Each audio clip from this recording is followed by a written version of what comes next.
Selasa 4 Oktober 2022, kelompok 9 PDBA 86 mengunjungi pameran Sri Mulat di alun-alun Surabaya. Tema pameran kali ini adalah berpacu dalam melodi dan komedi. Pameran ini menampilkan wayang golek dari tokoh Sri Mulat, baju, peralatan makan, dan juga kaset. Sri Mulat sendiri adalah kelompok lawak Indonesia yang didirikan oleh Teguh Slamet Raharjo di Surakarta pada tahun 1950. Nama Sri Mulat diambil dari nama istri Teguh. Dalam perkembangannya, kelompok Sri Mulat kemudian mendirikan cabang-cabang seperti di Surabaya, Semarang, Yogyakarta, dan Jakarta. Ciri khas dari Sri Mulat adalah cara berpakaian, gaya bicara, dan kalimat-kalimat khas yang diucapkan. Awalnya Sri Mulat berpentas di gedung-gedung pertunjukan, kemudian muncul di televisi swasta pada akhir 1980-an. Penonton juga sudah hafal satu persatu dari gaya mereka. Selanjutnya, mari kita ketahui siapa saja Sri Mulat. Asmuni dengan lawakannya yaitu Hil yang Mustahil. Tesi dengan gaya berpakaian yang khas yang membuat penonton langsung mengenalinya. Nunung adalah salah satu Sri Mulat yang masih eksis sampai sekarang di layar kaca. Ini adalah Polo, Basuki,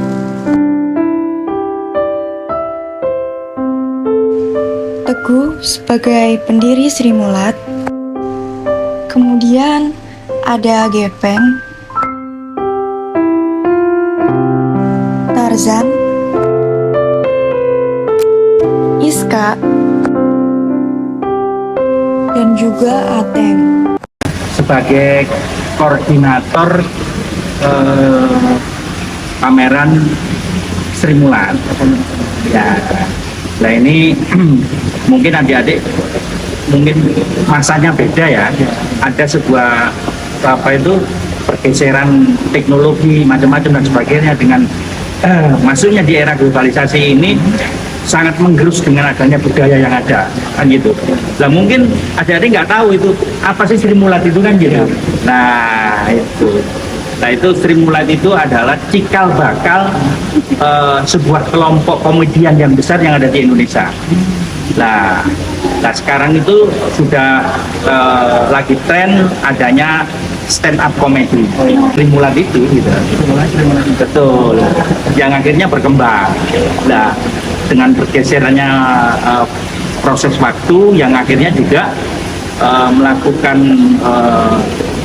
perubahan atau inovasi-inovasi baru yang munculnya dengan adanya stand up comedy. Nah ini yang perlu digarisbawahi. Memang mungkin adik-adik atau saudara-saudara perlu adanya pemikiran-pemikiran yang sifatnya inovasi. Ada pengembangan-pengembangan di dalam melakukan proses mencari suatu pengalaman atau ilmu yang ada kan gitu.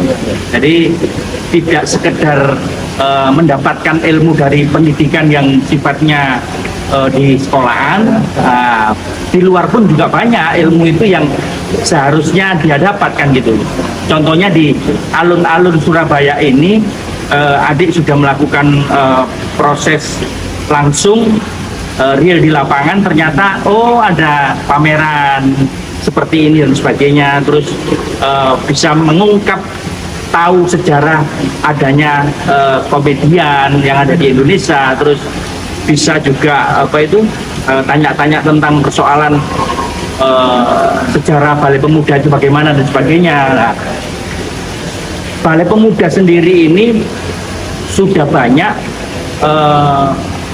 melahirkan artis-artis kelas nasional gitu loh ya, banyak sekali gitu. Nah seperti Gomblo, Leo Christie, Frankie Engine, banyak sekali sebetulnya yang lahir di Balai Pemuda Surabaya ini. Nah ini yang perlu diketahui, mungkin nanti setelah omong-omong dengan saya mungkin bisa juga lihat-lihat. Nah itu ada beberapa referensi yang adik-adik dapat yang nanti bisa menjadikan sebuah ilmu gitu, pengalaman baru. Oh ternyata seperti ini dan sebagainya. Mungkin sementara itu dulu ya. Staf tim dan gedung seni. Pak, kalau jam ramenya itu Ramenya sini biasanya sih hari Sabtu Minggu. Sabtu Minggu itu malam. Dari luar daerah, luar kota. Senin itu tutup ya, Pak? Apa? Senin tutup. Soalnya kan ikuti musim seluruh musim tutupnya kan kalau hari Senin itu ya. Jadi temanya ini sekarang bermulat. Orang ada lagi. Sejarah cinta tanah air itu juga semakin meningkat. Kita penampilan sejarah-sejarah. Ini dulu tempatnya pemerintah Belanda yang dibuat pesta dulu. Jadi orang pribumi nggak boleh masukin kan satu kesatuan sama museum itu pahlawan ya. Jadi itu pahlawan yang di itu pahlawan kalian ke sini. Melakukan field study ke sini membuat kelompok kami mengetahui bagaimana sejarah komedian di Indonesia. Hal ini merupakan wujud mencintai tanah air melalui kearifan lokal dengan tidak melupakan sejarah-sejarah yang ada. Hubul waton minal iman, cinta tanah air adalah bagian dari iman. Marilah berkunjung ke pameran seni di sekitar kita.